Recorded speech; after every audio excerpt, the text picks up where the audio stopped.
ఉద్యోగులకు పెన్షనర్స్కి స్వాగతం సుస్వాగతం.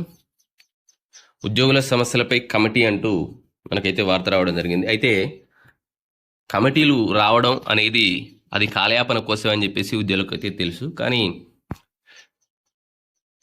ఉద్యోగులు టీజీ చేసి వాళ్ళ కార్యాచరణ ప్రకటించిన తర్వాత ప్రభుత్వ ప్రతినిధులు అలాగే ముఖ్యంగా డిప్యూటీ సీఎం అండ్ సీఎం వీరు ఉద్యోగుల యొక్క కోరికలు ఏవైతే ఉన్నాయో, ఉద్యోగుల యొక్క హక్కులు ఏవైతే ఉన్నాయో వాటిని తీర్చేందుకు కొంచెం ఇబ్బంది పడుతున్నట్టు తెలుస్తూ ఉంది. మీడియాలో కూడా ఇటీవల గౌరవ ముఖ్యమంత్రి గారు కూడా చెప్పడం జరిగింది. రాష్ట్ర ఆదాయం ప్రతి నెల 18,500 కోట్లు.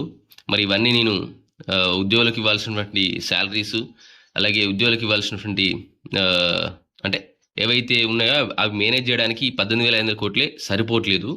ఇంకా నీకు డిఏలు పిఆర్సీలు ఎక్కడి నుంచి తీసుకొచ్చి ఇవ్వాలని చెప్పేసి వ్యాఖ్యానించారు. దానికి ఉద్యోగ సంఘాలన్నీ బగ్గుమన్నాయి. అట్లా కాదు, అది కరెక్ట్ కాదు, ఆ విధంగా మాట్లాడడం కరెక్ట్ కాదు. మాకు వచ్చేటువంటి డిఏలు మా హక్కు, అవి మరి మా హక్కులు మాకు ఇవ్వడానికి మీకు ఎందుకు ఇట్లా చేస్తున్నారని చెప్పేసి ఉచిత పథకాలు చాలా పెడుతున్నారు, అవసరం లేని పథకాలు అన్నీ పెడుతున్నారు. అలా ఆ పథకాలు పెట్టి ప్రజాధనాన్ని వృధా చేయడం వల్ల ఎవరికి ఉపయోగం ఉంటుంది? కాబట్టి దయచేసి మేము ఏం గొంతెమ కోరికలు కోరడం లేదు. మాకు ఇవ్వాల్సినటువంటి డిఏలు మాకు హక్కు, అది మా జీతం అవి. సో అవి ఇవ్వడం ఆపేసి ఈ విధంగా చేయడం కరెక్ట్ కాదని చెప్పేసి ఉద్యోగ సంఘాలు చెప్పడం జరిగింది. వెంటనే గౌరవ ముఖ్యమంత్రి గారు దీనిపైన ఒక కమిటీ వేయడం జరిగింది. 3 అధికారులతో కమిటీ వేశారు.